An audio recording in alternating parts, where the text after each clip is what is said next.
I'm here at Smith Paints in Harrisburg, Pennsylvania. I got to sit down with these guys. Got the president of the company, Chuck Bruner, and Paul Scheidmel, the director of something. Industrial Coatings. Industrial Coatings director. Company brand's been in business since 1929. Chuck's family bought it in 1972. Well, they have been making these products here for a while. Good old American brand. In no particular order, from Jason Kirkby. And I think he speaks for a lot of people. Who makes your coatings for you for real? We do. Smith Paint Products. We have 40,000 square feet under roof. We have bench chemists, we have senior chemists. We take pride in creating the formulations, testing the formulations, and always trying to make them better. Always through technology, whatever we've launched today, there's always evaluation. There's constant raw material suppliers that are coming in here with cutting edge technology or even older technology or new surfactants, new defoamers. There's always something to these formulations that if you scale a coating on a scale of 1 to 10, before a customer is ever going to see it, it's at least an 8.5 or a 9.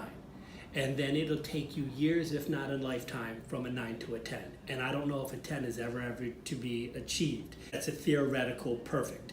So you're always trying to make it, and even if it's incrementally better, if you think that your coating's at a 9.4, if you're trying to get it to a 9.5 or something like that, trying to get work time better, trying to get ease of use better. All of those things are what we're constantly evaluating. That said, we don't treat our customer as a guinea pig. We just don't make a change and then just launch it. That change, if we do it, is going to be significant, and that we're going to pursue that and test that thoroughly before anybody would even touch that. It would be thoroughly field tested, vetted in multiple markets, and we would go through our full internal testing for whatever it may be, Tabor, chemical resistance, whatever it may be. We're going to do all of that before we'd introduce that product. Before it can become commercialized, and when I'm saying we're always constantly evaluating, that's within our laboratory. Like for instance, one product that we made better, we used to have a product called Green Clean.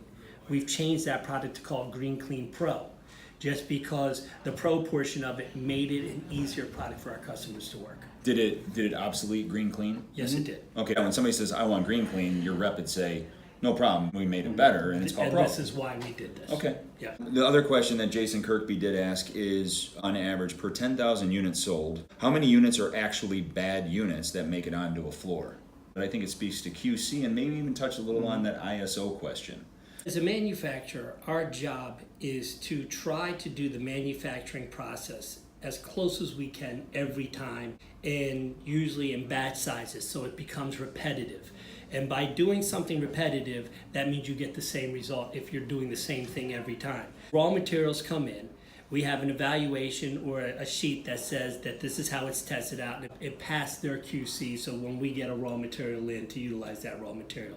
Then we go into our production with it, and then we'll have anywhere from 5 quality control measures on it to as many as 10 that will run as a QC testing, from weights per gallons to viscosities to percent solids to all of these things that allow us to say this is exactly what we believe we've been manufacturing, this is the process, and this is the structure by which we manufacture.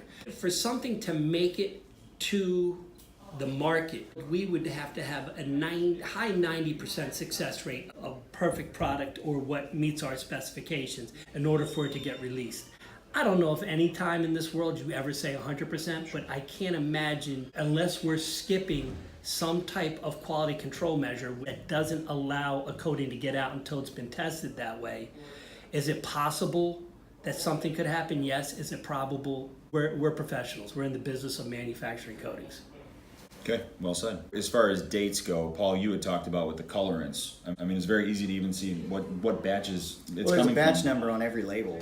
So look at the label, usually on the bottom left-hand side, there'll be something that says BN number. That's the batch number. That code tells us production run, and we can look back on that, plus what we have called retain, which is sample of that product in a liquid form that's saved and stored. Somebody calls in and says, I have batch number, blah, blah, blah. This is the issue I'm having. We can take that same batch and mix it and check it to whatever level of testing we want to do. Those samples are stored at 72 degrees Fahrenheit in a section of our laboratory that is going to be consistent, so it's not going to be manipulated by temperature the way it should or have been anything. stored. Exactly. Because if it's mishandled in shipping, I mean, they break stuff all the time, they freeze stuff all the time. certainly things can go wrong. Yeah, the but once trucking they company could damage it. yeah, but when they leave here, you guys are confident that everything leaves as specified. We also keep that retained for our own ability to test something, but realize that that testing has already occurred before it's left here. Gotcha.